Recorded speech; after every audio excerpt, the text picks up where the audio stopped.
الحمدللہ رب العالمین وصلی اللہ علی محمد وآلہ اجمعین واللعنۃ الدائمۃ علی اعداء محمد وآل محمد اما بعد وفقنا اللہ وإیاکم للعلم والعمل الصالحین انشاءاللہ تعالی ایک مرتبہ درود پڑھیں گے۔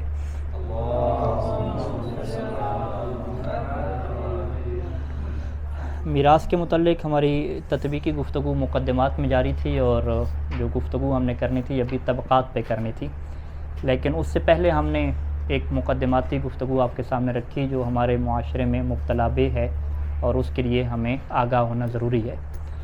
آج جو معاشرے کی اسی حیثیت کو مبتلا بے سمجھتے ہوئے اور اس کی اہمیت کی خاطر مزید جو ہیں وہ کچھ نکات ہیں وہ بہتر ہیں کہ مزید واضح ہو جائیں اس کے لیے، کیونکہ جس طریقے سے میراث کے ہمارے پاکستان میں اور اسی طریقے سے ہندوستان میں جو نظام چل رہا ہے اس کے اندر بہت ساری چیزیں ایسی ہیں کہ جس کو دیکھنے کی ضرورت ہے۔ سب سے جو پہلا سوال یہ ہے کہ کیا جو انسان ہے اپنی زندگی میں اپنا مال تقسیم کر سکتا ہے اپنی اولاد میں؟ اگر وہ تقسیم کرے گا تو کیا اس کے اوپر میراث کے قانون جاری ہوں گے یا میراث کے قانون جاری نہیں ہوں گے؟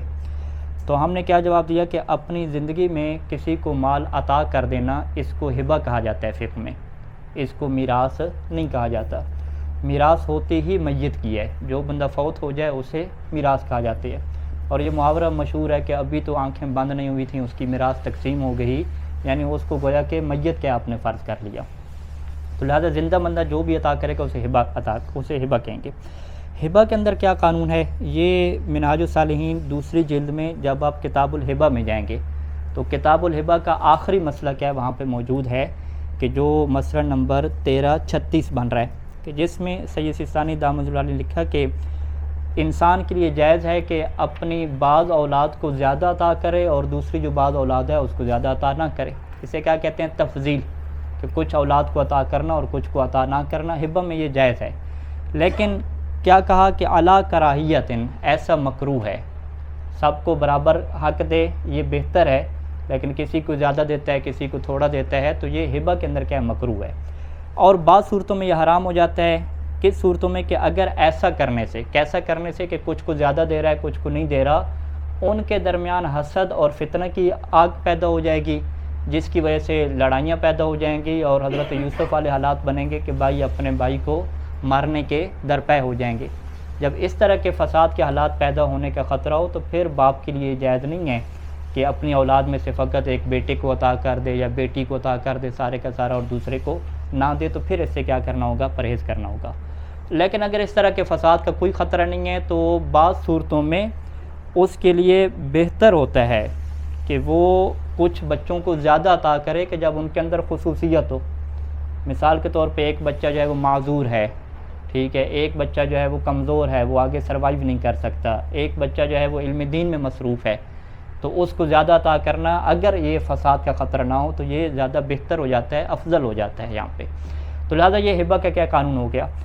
ہبہ کے قانون کے اندر ایک غلط فہمی جو ہمارے معاشرے میں یہ ہو رہی ہے کہ جی باپ نے جو ہے وہ لکھ کر دے دیا کہ یہ گھر جو ہے وہ آپ کا ہو گیا، یہ زمین جو ہے وہ آپ کی ہوگی، تو لکھ کر دینے سے کیا ہبہ ہو جاتا ہے؟ یہ ہبہ نہیں ہو جاتا۔ نہیں، یہاں پہ ہبہ کا قانون کیا ہے کہ یشترط فی صحت الہبۃ القبض، یہ بھی منہاج الصالحین جلد ثانی میں کتاب الہبہ کا مسئلہ، کہ ہبہ کے صحیح ہونے کے لیے شرط کیا ہے کہ قبض بھی ہو جائے، قبضہ بھی ہو جائے۔ تو لہٰذا فقط زبانی کہہ دینا یا فقط لکھ دینا یہ بھی کافی نہیں ہوتا۔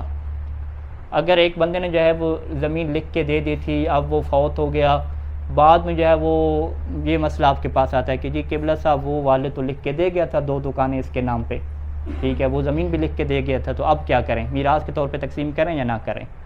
تو پہلا سوال آپ کا کیا بنے گا کہ بھئی فقط لکھ کے دیا تھا یا باقاعدہ قبضہ بھی دے دیا تھا؟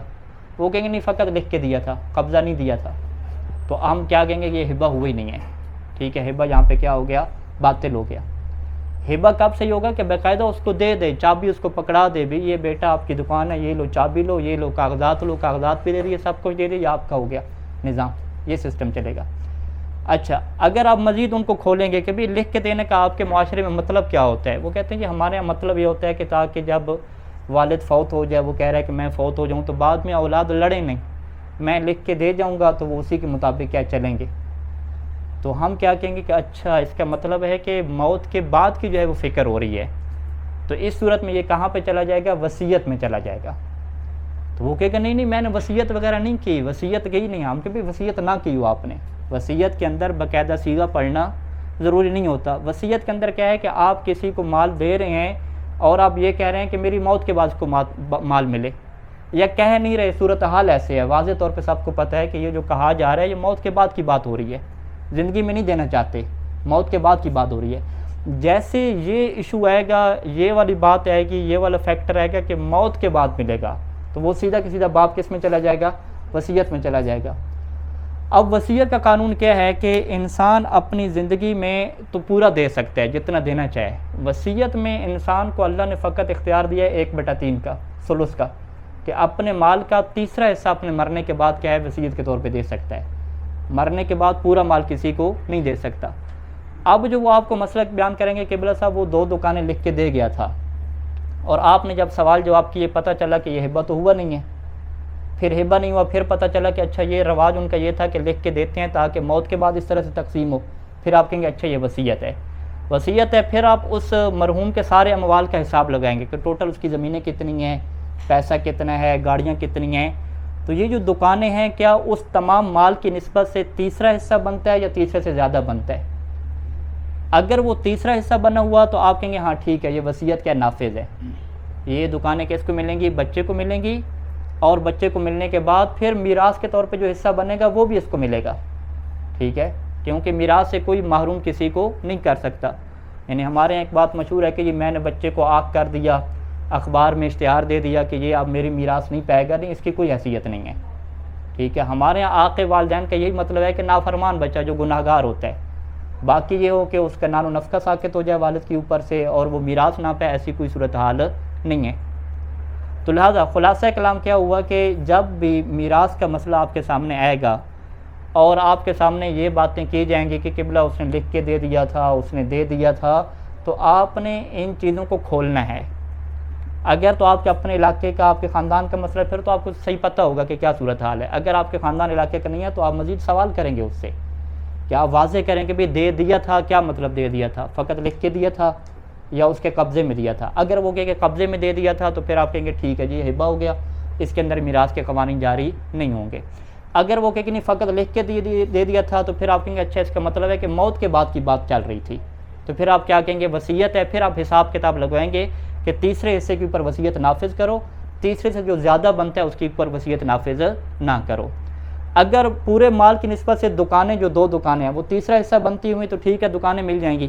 اگر وہ 1 دکان اور 1.5 دکان تیسرا حصہ بن رہی ہو تو پھر اس کو 1.5 دکان ملے گی، باقی جو آدھی دکان ہے وہ اس کا حق نہیں ہوگا. ٹھیک ہے، تو یہ وصیت کا کیسے باب آ جائے گا، یہ ایک اہم نقطہ ہے. اچھا، دوسرا اس کے اندر جو نقطہ ہے جو عام طور پہ پیش آتا ہے کہ جو میت ہوتا ہے اس کی زندگی میں جتنے مال کا وہ مالک تھا وہ میراث کے طور پہ تقسیم ہوتا ہے. اس کے مرنے کے بعد کوئی بندہ اس کے لیے، اس کی ملکیت کے لیے کوئی چیز نہیں دے سکتا. مثال کے طور پہ یہ حالات ایسے پیش آتے ہیں پاکستان میں کہ ایک بندے کا ایکسیڈنٹ ہو گیا یا جو سیلاب میں کیا فرض کریں ڈوب گیا، تو حکومت اعلان کرتی ہے کہ ہم اس بندے کو جو ہے وہ اتنا پیسہ دے رہے ہیں. اب وہ کہتے ہیں کہ جی پینشن ملی حکومت کی طرف سے، انعام ملا، یا حکومت نے جو ہے وہ زخمی جو بندے شہید ہو گئے تھے ان کو اتنا پیسہ دیا. کیا یہ پیسہ میراث میں جائے گا یا میراث میں نہیں جائے گا؟ اب آپ کیا کہیں گے کہ بھی حکومت نے یہ پیسہ میت کو دیا ہے، میت تو فوت ہو چکا ہے، اس کی ملکیت میں تو نہیں دیا جا سکتا، تو لہٰذا یہ میراث میں نہیں جائے گا. یہ کس میں جائے گا؟ ہبہ میں جائے گا، یعنی حکومت ہبہ کر رہی ہے. اب خود حکومت سے پوچھیں گے بھی آپ کس کس کو دینا چاہتے ہیں؟ حکومت کہے کہ میں یہ پیسہ اس کی بیوی کو دینا چاہتا ہوں تو وہ سارا پیسہ بیوی کا ہو جائے گا. حکومت کہے کہ یہ زمین جو میں دینا چاہتا ہوں یہ اس کی بیوی کو دینا چاہتا ہوں، زمین ساری بیوی کی ہو جائے گی. تو یہاں پہ میراث کا کوئی قاعدہ کلیہ جاری ہی نہیں ہوگا، حکومت جس کو جتنا دے. اس کے اندر پینشن کا ایک مسئلہ آتا ہے کہ ایک بندہ مر گیا، مرنے کے بعد کیا اب پینشن اس کی ملی. پینشن میں اگر آپ تحقیق کروائیں گے تو اس کے 2 حصے بنتے ہیں. پینشن کا ایک حصہ وہ ہوتا ہے کہ جو منتھلی اس کی تنخواہ سے کٹ ہوتا رہا، ٹھیک ہے، تنخواہ سے کٹ ہوتا رہا، جی پی ٹی فنڈ جیسے کہتے ہیں، تو وہ تو میت کا کیا ہوتا ہے؟ ملکیت ہوتا ہے. پینشن کا دوسرا حصہ کیا ہوتا ہے جسے بونس کہتے ہیں، کہ جو اس کی خدمت کی خراج تحسین کے طور پہ پیش کیا جاتا ہے. تو اب آپ کیا کہیں گے کہ بھئی پینشن کا وہ حصہ جو اس کی تنخواہ سے کٹ ہوتا رہا تھا وہ تو اس کا مالک تھا مرنے والا، لہٰذا اس میں تو کیا ہے میراث کے قوانین جاری ہوں گے. لیکن جو اضافی حصہ ملا ہے وہ اس کے مرنے کے بعد ملا ہے، وہ تو اس کو میت کو نہیں مل سکتا، کیونکہ یہ میت کے ملک میں نہیں آ سکتا۔ اس میں پھر کون سا قانون جاری ہوگا؟ ہبہ کا قانون جاری ہوگا، یعنی ہم دیکھیں گے کہ حکومت وہ کس کو دے رہی ہے، حکومت بچوں کو دے رہی ہے، بیوی کو دے رہی ہے، کتنا دے رہی ہے، وہ حکومت سے پوچھیں گے، وہ جس کو جتنا دے گی اتنی تقسیم کریں گے، اس کے اندر میراث کے قوانین جاری نہیں ہوں گے۔ تو لہٰذا جب بھی میراث کا مسئلہ پوچھا جائے گا، تفصیلات بتلائی جائیں گی، تو یہ چیزیں مسلسل آپ کو پیش آئیں گی۔ تو کتاب المیراث وصیت کے کچھ بابوں کے ساتھ اور اسی طریقے سے ہبہ کے کچھ بابوں کے ساتھ جڑا ہوا ہے۔ اسی طریقے سے کتاب المیراث فقہ کی 2 اور کتابیں ہیں، وہ بھی منہاج الصالحین جلد ثانی میں ہیں، کتاب الشرکت اور کتاب التقسیم، اس سے بھی کیا جڑا ہوا ہے، اس کے چند ایک مسائل سے جڑا ہوا ہے۔ یعنی ایک بندہ فوت ہو گیا تو اب اس کا جو گھر ہے اس کے اندر اس کی اولاد شریک ہو جائے گی، اس کی جو گاڑی ہے اس کے اندر اولاد شریک ہو جائے گی۔ اب کیا مطلب، یہ وہاں پہ بحث ہوگی کتاب الشرکت میں کہ اسے کیا کہتے ہیں، ملکیت مشاعہ کہتے ہیں، کہ ایک گاڑی میں چاروں کے چاروں بھائی شریک ہیں، ٹھیک ہے۔ اب وہاں پہ گاڑی کو ایک بھائی استعمال نہیں کر سکتا جب تک باقی 3 بھائی راضی نہ ہوں۔ مشترکہ چیز کا یہی ہوتا ہے، یعنی آپ نے مشترکہ پیسے ڈالے، مشترکہ پیسے ڈال کے آپ نے فرض کریں کہ یہ جو ہے وہ کیمرہ خرید لیا، ٹھیک ہے۔ اب وہ کیمرہ استعمال کرنا میرے لیے کب جائز ہوگا کہ جو اس کے مشترکہ مالک ہیں میں سب کی اجازت لوں گا۔ اگر ایک بندہ بھی راضی نہ ہوا تو میرے لیے یہ کیمرہ استعمال کرنا جائز نہیں ہوگا، ٹھیک ہے۔ تو اسی طریقے سے مرنے کے بعد جتنی بھی ملکیت ہوتی ہے وہ وارثوں میں ملکیت مشاع کے طور پہ آ جاتی ہے جب تک اسے تقسیم نہ کیا جائے۔ اچھا، پھر جب تقسیم کی باری آتی ہے تو وہاں پہ پھر بڑی بحثیں چلتی ہیں کہ بھئی اب اگر گاڑی کو تقسیم کرنا ہے تو کیسے تقسیم کریں گے، گاڑی کو کاٹ تو نہیں سکتے، ٹھیک ہے، تو اب اس کا کیسے تقسیم ہوگا۔ اسی طریقے سے گھر کو تقسیم کریں گے تو گھر چھوٹا ہے، اگر تقسیم کریں گے تو اس کی ویلیو ختم ہو جاتی ہے، اس کی پرائس گر جاتی ہے جس سے نقصان ہوتا ہے، تو وہاں پہ پھر قسمت کی بہت ساری ڈیٹیل بحثیں ہوتی ہیں، اس کو کیا ہے ذکر کیا جاتا ہے۔ تو ہماری ترتیب کیا ہوگی کہ ہم پہلے میراث کو پڑھ لیں گے، آخر پہ جو ہے وہ شرکت اور قسمت کی جو ہے نا کچھ ابحاث پڑھیں گے کہ جس میں ہم پریکٹیکل جو ہے وہ کر کے دیں گے کہ ایک بندہ فوت ہوا، اس کی جو ہے وہ 2 کنال زمین تھی، ایک گاڑی تھی، ایک موٹر سائیکل تھا، اب اس کو کیسے تقسیم کرنا ہے۔ اور وارثوں میں اختلاف ہو گیا، وہ کہتے ہیں کہ جی ہمیں تقسیم کر کے دو، اب موٹر سائیکل کو کیسے تقسیم کرنا ہے، گاڑی کو کیسے تقسیم کرنا ہے، جو چھوٹا گھر ہے اس کو کیسے تقسیم کرنا ہے، تقسیم آیا بیچ کے کرنا ہے یا بیچے بغیر کرنا ہے، کون سا حصہ ہوگا، گاڑی ایک کو دے دیں، گھر ایک کو دے دیں، اس کا کیا قانون ہوگا۔ فرض کریں ایک کہتے ہیں نہیں جی مجھے تو گاڑی چاہیے، مجھے یہ گھر نہیں چاہیے، ایک کہتے ہیں نہیں مجھے دکانیں چاہیے، مجھے وہ زمین نہیں چاہیے، اس طرح کا اختلاف ہو جاتا ہے۔ تو اس اختلاف کو ختم کرنے کے لیے شریعت نے قسمت کے کون سے قوانین دیے ہیں کہ جن قوانین کے مطابق ہم کیا کریں گے، تقسیم کریں گے۔ تو لہٰذا جو ہے وہ قبلہ صاحب ابھی تک مشکل میں ہیں، ٹھیک ہے۔ پہلے تو انہوں نے میراث کے حصے ان کو نکال کے دینے ہیں کہ آپ کا اتنا فیصد حصہ بنتا ہے، پھر اگلا مرحلہ جو ہے وہ ان کو کیا کر کے دینا ہے، تقسیم بھی کر کے دینی ہے، اور انہیں بتانا ہے کہ شریعت نے اس طریقے سے جو ہے وہ تقسیم کی ہے۔ تو لہٰذا کتاب الہبہ اور جو کتاب الوصیت ہے اسے تفصیل سے اتنی پڑھنے کی ضرورت نہیں ہے، یہی 2-3 مسئلے ریلیٹ تھے، وہ آپ کی خدمت میں میں نے عرض کر دیے۔ کتاب المیراث کے بعد جو تفصیل سے پڑھنے کی ضرورت ہے وہ کتاب القسمت کو کیا پڑھنے کی ضرورت ہے۔ تو انشاءاللہ خداوند کریم کی توفیق سے کتاب المیراث کے بعد ہم اس کو جو ہے وہ قسمت کو کیا شروع کریں گے۔ تو یہ ہمارے اپنے مقدمات تھے جو ختم ہوئے۔ ابھی آتے ہیں کہ سید سیستانی دامن العالی نے جو مقدمات میراث کے شروع میں لکھے ہیں ان کو کیا ہم شروع کرتے ہیں۔ تو پہلا جو مقدماتی بحث کتاب المیراث میں لکھی جاتی ہے اسے کہا جاتا ہے کہ ارث کے اسباب کیا بنتے ہیں۔ کل ہم نے ذکر کیا کہ ارث کا ایک سبب نسب ہوتا ہے اور دوسرا سبب کیا ہوتا ہے، اس کو کہتی سبب ہے، ٹھیک ہے جی۔ تو نسب کیا ہوتا ہے، خونی رشتہ دار ہوتے ہیں، اور نسب کے ہمارے پاس کتنے طبقے ہیں، 3 کیا ہیں، طبقات ہیں۔ تو آج ہم نے ان 3 طبقات کو کیا سمجھنا ہے۔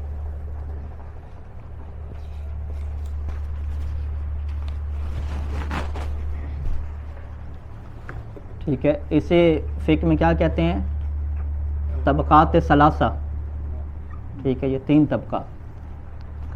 اچھا جی، پہلا جو طبقہ ہے اس کی کہتے ہیں کہ اس کی 2 صنفیں ہیں، 2 قسمیں ہیں۔ پہلی قسم میں والدین آتے ہیں اور دوسری قسم میں کیا آتی ہے، اولاد آتی ہے، ٹھیک ہے جی۔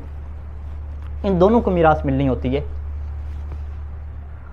اور اولاد میں ایک قانون فقہ میراث کا جاری ہوتا ہے، الاقرب یمنع الابعد، ٹھیک ہے، یہ قانون جاری ہوتا ہے۔ اچھا، سب سے پہلے آ جائیں والدین سے کیا مراد ہوتی ہے۔ اب اور ٹھیک ہے جی. فقہ میں جب لفظ اب بولا جاتا ہے یا بولا جاتا ہے باپ، تو وہ باپ کا دائرہ کار محدود نہیں ہوتا فقط انسان کے اپنے باپ تک، بلکہ جو باپ کا باپ ہے اس کو بھی شامل ہو جاتا ہے، جیسے ہم آبا کہتے ہیں، آبا و اجداد. ٹھیک ہے. لہذا یہاں پہ یہ سوال اٹھتا ہے کہ اب اور سے کیا مراد ہے؟ والدین سے کیا اس میں دادا بھی آ جاتے ہیں؟ ٹھیک ہے. اگر ماں ہے تو ماں کی جو ہے وہ ماں یعنی کہ نانی بھی اس میں آ جاتی ہے؟ تو نہیں. تو صحیح ثانی اس اب اور کو قید لگائیں گے متصل کی، کہ اس اب اور سے کیا مراد ہے؟ متصل مراد ہے، یعنی جو ڈائریکٹ اس کا کیا ہے باپ بن رہا ہو، باپ کا باپ نہ ہو. باپ کا باپ بھی باپ ہی ہوتا ہے عربی زبان میں. ٹھیک ہے. اسے بھی باپ ہی کہتے ہیں، بڑے بابا کہہ دیں، دادا کہہ دیں. ہمارے یہاں دادا اسے کہتے ہیں، عربی میں دادا کہتے ہیں، باپ بھی کہتے ہیں، ماں بھی کہتے ہیں. ٹھیک ہے جی. اچھا جی. تو یہ ہو گئے والدین ہو گئے. اولاد ہوگی. اولاد میں ایک اور یہاں پہ تعبیر لکھی جاتی ہے کہ اولاد و اولاد الاولاد، و اولاد الاولاد. اولاد بھی اسی طبقہ میں ہے اور اولاد اولاد بھی اسی طبقہ میں ہے، لیکن شرط اس میں کیا رہتی ہے کہ الاقرب یمنع الابعد. اس کا مطلب کیا ہوتا ہے؟ اس کا مطلب یہ ہوتا ہے کہ ایک بندہ فوت ہوا، اس کا اپنا بیٹا تھا، تو اس کا مطلب اس کی اپنی اولاد موجود ہے. اچھا، ادھر سے جو ہے وہ اس کے بیٹے کا بیٹا بھی موجود ہے، یعنی اولاد الاولاد بھی موجود ہے.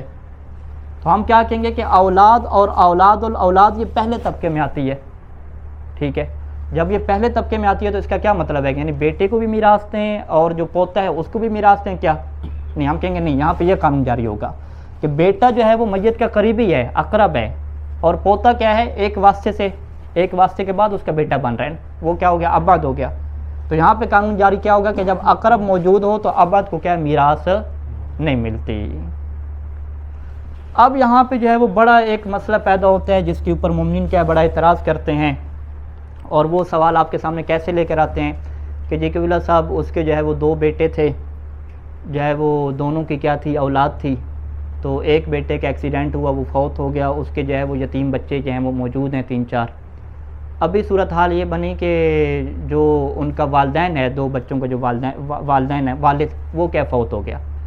اب کیا ہے؟ والد کی میراث ہم نے تقسیم کرنی ہے. تو والد کی میراث میں سے دو وارث کون سے ہو گئے؟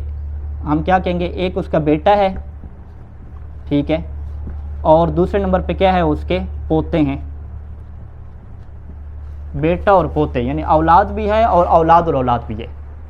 یعنی پوتے کی جگہ پہ آپ لفظ رکھیں یتیم ہے جی. ٹھیک ہے جی. یتیم بھی موجود ہیں اور ادھر سے کیا ہے؟ اس کے اپنا جو ہے وہ بڑا بیٹا بھی موجود ہے. اب میراث کیسے تقسیم کریں گے؟ تو ہم فقہ کا قانون کیا جاری کرتے ہیں؟ الاقرب یمنع الابعد، کہ جب بیٹا موجود ہے تو پوتے کو پھر کچھ بھی نہیں ملے گا. تو ہم کیا کہتے ہیں؟ بھی ساری کی ساری میراث کس کا بنتا ہے؟ بیٹے کا بنتا ہے، پوتوں کو نہیں دیں گے. کہ ہیں قبلہ صاحب پوتوں کو نہیں دینا، وہ یتیم ہے بیچارے بچے، ان کو کیوں نہیں دے رہے؟ ہم کہیں بھی یہ فقہ کا قانون ہے. فقہ کا قانون کیا ہے کہ اولاد الاولاد کی باری تب آتی ہے کہ جب اولاد مباشر جسے ہم کہتے ہیں، ڈائریکٹ والی اولاد، وہ موجود نہ ہو. اگر وہ موجود ہوگی تو پھر پوتوں کی، نواسوں کی، باقیوں کی باری ہی نہیں آئے گی. یہ فقہ کا قانون دیں گے. ساتھ آپ کیا ہے؟ ایک اخلاقیات کا حصہ دیں گے. کل ہم نے ذکر کیا تھا کہ فقہ کے ساتھ ساتھ اخلاق کو بھی بیان کرنا ہوتا ہے، سیرت اہل بیت کو بیان کرنا ہوتا ہے، کہ جس میں اپنا سب کچھ کیا ہے؟ قربان کیا جاتا ہے دوسروں کے لیے. تو کہیں گے کہ ٹھیک ہے، اسی بیٹے کا حق ہے سارا میراث، شریعت کہتی ہے آپ کا ہے، لیکن بیٹے کا اخلاقی فریضہ کیا بنتا ہے کہ وہ اپنا جو بھائی کی اولاد ہے، یتیم اولاد ہے، اس کا خیال رکھے، ان کا خیال رکھے اور اس کے لیے کیا دیکھ بھال کرے. اور اس سے بڑھ کے ہم کیا کہتے ہیں کہ بھئی آپ یہ کہہ رہے ہیں کہ بھی پوتے کو میراث دینی ہے یا نہیں دینی، اس کے اوپر آپ اعتراض کر رہے ہیں نا. تو وہ جو خود ان کے پوتوں کا دادا تھا، وہ اپنی زندگی میں ہبہ کر دیتا. اگر اتنا ہی اسے احساس تھا، اور ابھی آپ کہہ رہے ہیں کہ یہ جی دادے کی میراث نہیں دے رہے، تو دادے کے پاس آپشن تھا یا نہیں تھا ہبہ کا؟ وہ ساری کی ساری زمینیں کیا ہے؟ لکھوا دیتا، وصیت کم از کم کر جاتا کہ تیسرا حصہ ان کو تو ملتا، وصیت کر جاتا پوتوں کے لیے. وصیت نہیں کر رہا تو ہبہ کر جاتا، ان کو دے دیتا. اب نہ دادے نے جو ہے وہ وصیت کی، نہ دادے نے کیا کیا؟ ہبہ کیا. اور اب جو ہے وہ آپ معاشرے میں مولویوں سے بحث کر رہے ہیں کہ جی پوتو آپ جو ہے وہ یتیموں کو کچھ نہیں دے رہے، یہ کیا ہو گیا جی؟ ہم کہ ہم کیا نہیں دے رہے؟ دادے نے نہیں دیا خود. بھائی دادے کو کچھ نہیں کہیں گے، بھائی دادا پورا زندگی جو ہے وہ زندہ رہا، اس نے جو ہے وہ اپنے پوتوں کا احساس نہیں کیا. اور اب بھی آپ جو ہے وہ فقہ کے قانون کو توڑ کے، اہل بیت کے قانون کو توڑ کے جو ہے وہ اسے دینا چاہ رہے ہیں زبردستی. ٹھیک ہے، یعنی دادے کو احساس نہیں ہے، دادے کے بعد جو ہے وہ بیٹے کو بھی احساس بھی نہیں ہے، ٹھیک ہے۔ وہ یہ احساس کس سے کروانا چاہ رہے ہیں؟ مولانا صاحبان سے، کہ آپ جی فتویٰ دیں۔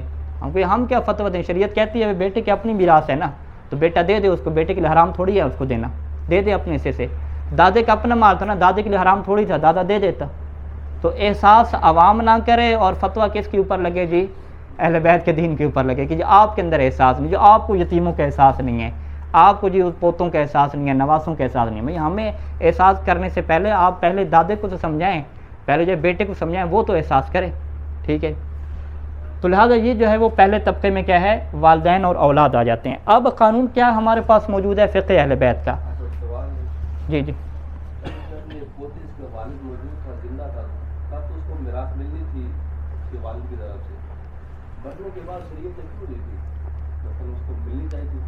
اس لیے کیونکہ اس کا دوسرا بیٹا موجود ہے نا میت کا۔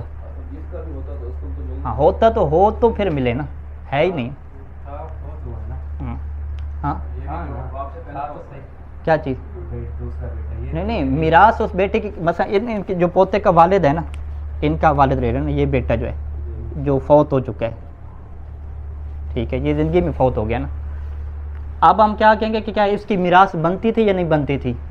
آپ کہیں گے جب یہ زندہ تھا، اس کا والد بھی زندہ تھا، دادا بھی زندہ تھا، تو زندہ کی میراث ہوتی نہیں۔ جب زندہ کی میراث ہوتی نہیں ہے تو اس کی میراث بنتی نہیں تھی۔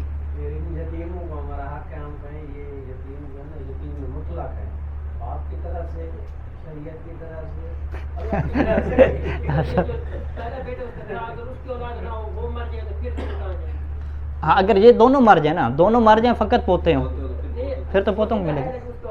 اولاد نہیں ہے پھر سارا اسی کو ملے گا، اسی کو ملے گا۔ اگر وہ مر جائے تو پھر اس کی جو میراث ہے وہ پھر ہم دیکھیں گے، اس کے والدین ہیں یا اس کی اولاد ہے، وہ نہیں ہے تو پھر اس کے پوتوں کی باری کب آئے گی؟ وہ بہت آخری تیسرے مرحلے میں جا کے آئے گی، ٹھیک ہے۔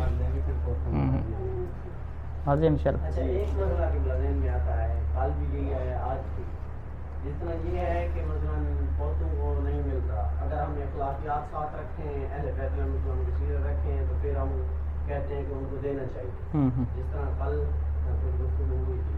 تو اس سے زیادہ یہ ہوتا ہے کہ فقہ کے قوانین اور اہل بیت علیہ السلام کی سیرت میں تضاد ہے۔ اہل بیت علیہ السلام کی سیرت کچھ اور بتاتی ہے،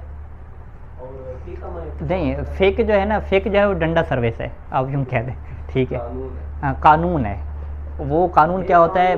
ہاں نہیں، قانون کیا ہے؟ حدود اور باؤنڈری معین کرتا ہے۔ سیرت میں کیا ہے؟ سیرت میں ہے کہ آپ کا اپنا اندر پاک ہونا چاہیے۔ فقہ میں تو اندر پاک ہو یا نہ ہو، اس نے تو ڈنڈے کی بنیاد پہ روکنا ہے، ٹھیک ہے۔ ہم نے کل مثال دی تھی نا کہ فقہی قانون کے مطابق جناب زہرا سلام اللہ علیہ کے لیے یہ حق تھا کہ وہ مولا علی صاحب سے کیا کہتی ہیں کہ آٹا بھی خود پیسیں، گوندے بھی خود، روٹی بھی خود بنائیں، اور اگر جناب زہرا ایسا کر دیتی تو آج ہم سب پھنسے ہوئے ہوتے، ٹھیک ہے، ٹھیک ہے، شادی شدہ وجہ سے پھنسے ہوتے۔ تو یہ جناب زہرا کا ہمارے اوپر احسان ہے نا بہت بڑا، کہ جناب زہرا نے ایک ایسی سیرت پیش کی کہ فقہ اپنی جگہ پہ پیچھے رہ گئی، حق کی بات چلی نہیں، کیونکہ فقہ حقوق کی بات کرتی ہے نا۔ تو جب زندگی میں حق کی بات چل جائے نا، یہ تیرا حق ہے، یہ میرا حق ہے، پھر زندگی نہیں گزرتی بھائی، پھر تو وہ سیدھا حق کی بات چل گئی نا۔ زندگی کہاں سے گزرتی ہے؟ محبت اور ایثار سے گزرتی ہے، اور اہل بیت علیہ السلام نے دین کو محبت اور ایثار کے طور پہ پیش کیا ہے کہ دین میں محبت ہونی چاہیے، بچوں سے، یتیموں سے، والدین سے، بیوی کے شوہر سے، محبت اور ایثار۔ اور جس میں، ہاں میرا جملہ مکمل ہو، اور جس میں محبت و ایثار نہ ہو، پھر اس کے لیے شریعت نے حدود معین کی فقہ کی صورت میں، ٹھیک ہے۔ تو پہلے نمبر پہ آپ محبت سے کہیں نا، آپ دادے کو محبت سے کہیں کہ پوتوں سے محبت ہونی چاہیے، اس کا خیال رکھے، ان کے لیے چیز ہبہ کر دے، وہ ولی بنایا نا دادے کو شریعت نے، تو ولی کی ذمہ داری ہے اس کا خیال رکھے۔ اگر وہ کہتے ہیں کہ نہیں ولی کو کوئی فکر نہیں ہے، محبت و ایثار نہیں ہے، نہ جو ہے وہ پوتوں کو جو چاچا ہے اس کو کوئی فکر ہے، محبت و ایثار نہیں ہے، اب شریعت جہاں پہ فقہ کو لے کر آئے گی وہ قوانین حدود بیان کرے گی، ٹھیک ہے۔ تو ہاں ہبہ کر سکتا ہے، کوئی ایشو نہیں ہے، ہبہ میں تو آزادی ہے نا۔ ہبہ میں تو ہم نے کہا ہے وہ اپنے ایک پوتے کو سارا مال دے دے اپنی زندگی میں، نہ اپنے بیٹوں کو دے، بیٹیوں کو دے، کسی کو بھی نہ دے، ہو سکتا ہے ایسا، کسی اور کو دے دے، دوست کو دے دے۔ وہ جو روایات ہیں کہ جو بندہ اپنی بیٹی کا حق نہیں دیتا، بیٹے کا حق نہیں دیتا، یہاں پہ ایک سوال ہے کہ یہ مرنے والا تو ہر قسم سے اشکال سے آزاد ہے، کیوں؟ زندگی میں اس کو اختیار ہے جس کو جتنا چاہے دے، ایک مرتبہ۔ دوسری صورت دیکھیں، جب یہ مرتا ہے تو مرنے کے بعد اس کو کسی چیز کا اختیار بھی نہیں۔ اب اس کو جب اختیار نہیں ہے نہیں تو پیچھے وراثت کرنی ہے دوسروں نے، جنہوں نے وراثت کرنی ہے وہ پکڑے ہوئے ہوں نا۔ اس مرنے والے کے خلاف روایات کیوں ہیں؟ کون سی روایات ہیں؟ وہ روایت لے کر ہیں نا، ہاں وہ لے کر ہیں نا، اس کو پورا پڑھنا پڑے گا نا۔ اس میں یہ تو نہیں ہوگا کہ بک کریں، کراہت کے اوپر ہم اس کو کریں گے، وجوب کے اوپر۔ میں نے صحیح سیزانے کا فتویٰ شروع میں دے دیا نا کہ اپنی اولاد میں سے بعض کو زیادہ دینا، بعض کو زیادہ نہ دینا یہ جائز ہے، لیکن اعلیٰ کراہیت ہے۔ صحیح سیزانے نے بھی حرمت کا فتویٰ نہیں دیا، مکروہ سے قرار دیا۔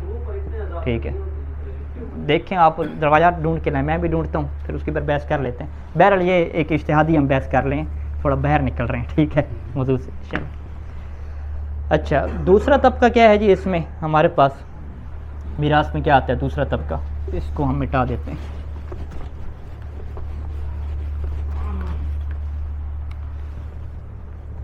دوسرے طبقے بھی کیا ہیں؟ انہوں نے دو قسمیں کی ہیں، ٹھیک ہے جی۔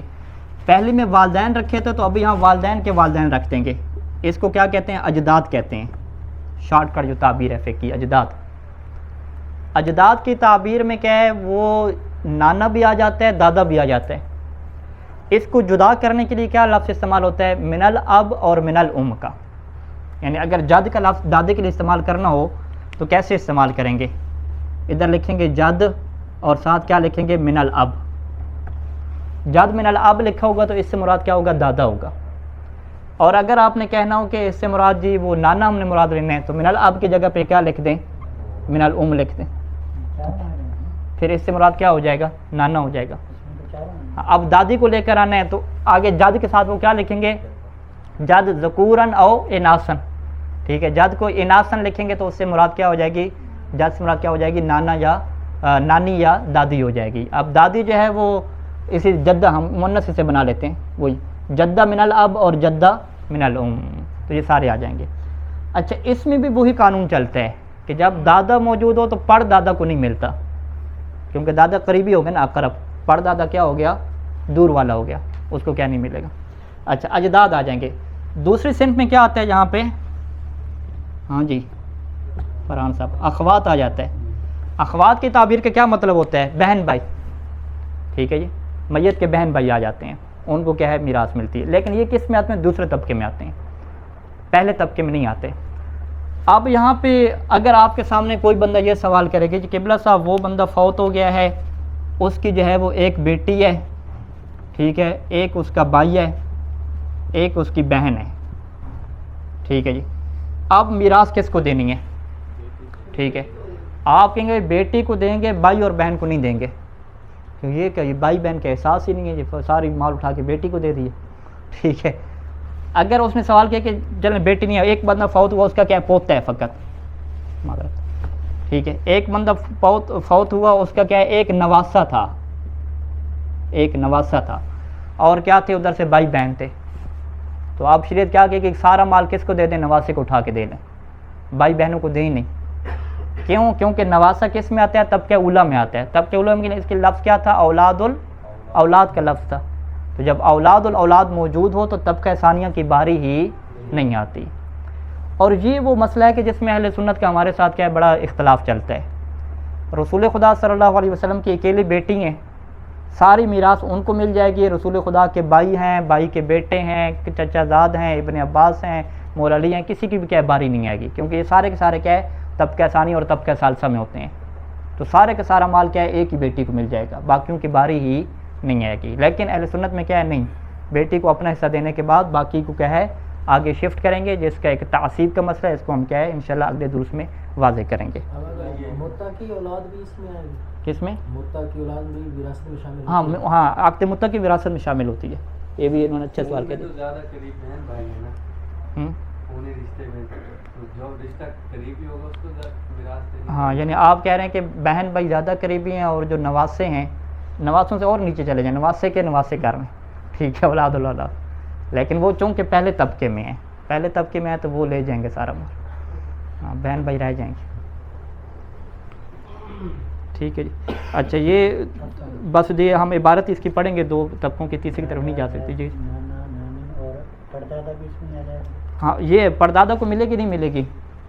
اگر دادا موجود ہوگا تو پھر پردادے کو نہیں ملے گی. ٹھیک ہے، یعنی اس میں ہم نے کیا کہا، الاقرب و یمن الابد کا قانون جاری ہوگا سوائے چند ایک صورتوں میں جو آگے تفصیلی آئیں گی. ٹھیک ہے جی. اچھا کدھر ہے صفحہ نمبر کیا ہے کتاب کا؟ یہ الگ ہے ہمارا. 315. ہاں یہ بس عبارت پڑھ لیتے ہیں تاکہ ہمارا ٹائم بھی کافی ہو گیا، اس کے اندر آ جائے چیز، پھر تیسرے تک کو کل کرتے ہیں. اچھا الطبقۃ الاولیٰ مسئلہ نمبر 953. موجبات الارث علی نوعین، ارث کے سبب دو ہوتے ہیں، نسب اور سبب. نسب کا ترجمہ کیا کریں گے؟ خونی سبب. سبب کیا کریں گے؟ خونی رشتے کے علاوہ، یعنی خونی رشتے کے علاوہ کوئی. اما نسب فلہ ثلاث طبقات، جو نسب ہے اس کے 3 طبقات ہوتے ہیں. پہلا طبقہ اس کی 2 کیٹیگری ہیں. احدہما الابوان، ابوان ہیں لیکن ساتھ قید کیا لگائی؟ المتصران، کہ جو متصل ہوں. دون الاجداد والجدات، اس میں جو ہے وہ دادا دادی نانا نانی یہ شامل نہیں ہوں گے. وثانیہما، دوسری نوع کون سی ہے؟ الاولاد ہے. اولاد میں کیا کہا؟ وَإِن نَزَلُوا، اگرچہ نیچے چلے جائیں. اولاد کی اولاد ذکوراً و اناثاً، چاہے وہ مذکر ہو یا مؤنث ہو.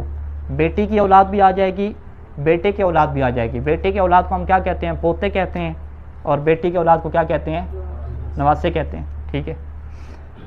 اور یہاں پہ پھر ایک قانون آگے بیان کریں گے کہ اگر بیٹا اپنا موجود ہے تو پھر بیٹی کی اولاد کو کیا ہے؟ نہیں ملے گی، کہ جیسے ہم نے الاقرب و یمن الابد کا قانون کیا آپ کے سامنے رکھا ہے وہ تفصیل میں کیا ہے گا. دوسرا طبقہ اس کی بھی کیا ہے؟ 2 صنف ہیں. الاجداد والجدات وان علو، اجداد اور جدات لکھ دیا. وان علو، اگرچہ اوپر چلے جائیں، یعنی پڑ دادا پڑ ڈانا اس کو بھی ملے گی، لیکن وہاں پہ قانون کیا ہے؟ اگر دادا موجود ہے تو پھر پردادے کو نہیں ملے گی. ٹھیک ہے، سوائے چند ایک شاد صورتیں آئیں گی آخر میں. ثانیہما، اس کے دوسرا صنف کیا بنتی ہے کہ الاخوۃ والاخوات، بہن اور بھائی بنتے ہیں. اور وہ اولادہم، اور ان کی اولاد. وہ ان نازل، اگرچہ نیچے چلے جائیں. لیکن بہن بھائیوں کی اولاد کی باری کب آتی ہے؟ کہ جب خود بہن بھائی موجود نہ ہوں. ٹھیک ہے. مثلاً ٹھیک ہے، اس کی مثالیں پھر اگلے درس میں کیا ذکر کریں گے انشاءاللہ. ٹھیک ہے. تو اخوات کے ساتھ ساتھ ہم کیا اضافہ کریں گے؟ اولاد کا، لیکن بشرطن، یہاں پہ شرط رہے گی. اسی طریقے سے اجداد کے ساتھ کیا ہے؟ اوپر چلے جائیں جد الجد کا اضافہ ہوگا، لیکن وہ بھی کیا رہے گا؟ بشرطن، اس کے اندر بھی کیا رہے گی؟ شرط رہے گی. صلی اللہ علی محمد و آلہ اجمعین.